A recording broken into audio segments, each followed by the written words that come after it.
কালের কণ্ঠের সর্বাত্মক সফলতা কামনা করছি। দৈনিক কালের কণ্ঠের ১৬তম প্রতিষ্ঠা বার্ষিকীতে কালের কণ্ঠে কর্মরত সকল সাংবাদিকবৃন্দ, কলাকুশলী এবং সম্পাদক সহ সংশ্লিষ্ট সবাইকে শুভেচ্ছা এবং অভিনন্দন জানাচ্ছি এবং তাদের প্রতিষ্ঠা বার্ষিকী সফলতা কামনা করছি। আমি আখতারুজ্জামান বাচ্চু, ময়মনসিংহ ১০ গফরগাঁও পাগলা আসন থেকে বিএনপি মনোনীত ধানের প্রার্থী। আমি গফরগাঁওবাসীর পক্ষ থেকে, পাগলাবাসীর পক্ষ থেকে কালের কণ্ঠে নিয়োজিত সকল কর্মচারী, কর্মকর্তাবৃন্দ এবং সম্পাদক মহোদয়কে প্রতিষ্ঠা বার্ষিকীতে শুভেচ্ছা এবং অভিনন্দন জানাচ্ছি।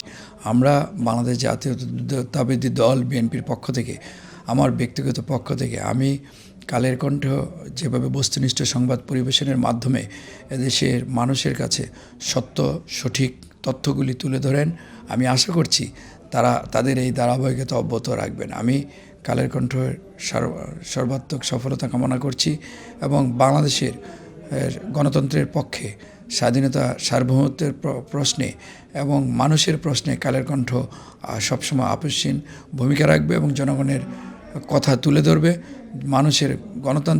বাংলাদেশের গণতান্ত্রিক রূপান্তরে কালের কণ্ঠ একটি ভালো ভূমিকা রাখবে বলে, বলিষ্ঠ ভূমিকা রাখবে বলে আমি আশা করি। দৈনিক কালের কণ্ঠের ১৬তম প্রতিষ্ঠা বার্ষিকীতে কালের কণ্ঠে কর্মরত সকল সাংবাদিকবৃন্দ, কলাকুশলী এবং সম্পাদক সহ সংশ্লিষ্ট সবাইকে শুভেচ্ছা এবং অভিনন্দন জানাচ্ছি এবং তাদের প্রতিষ্ঠা বার্ষিকী সফলতা কামনা করছি।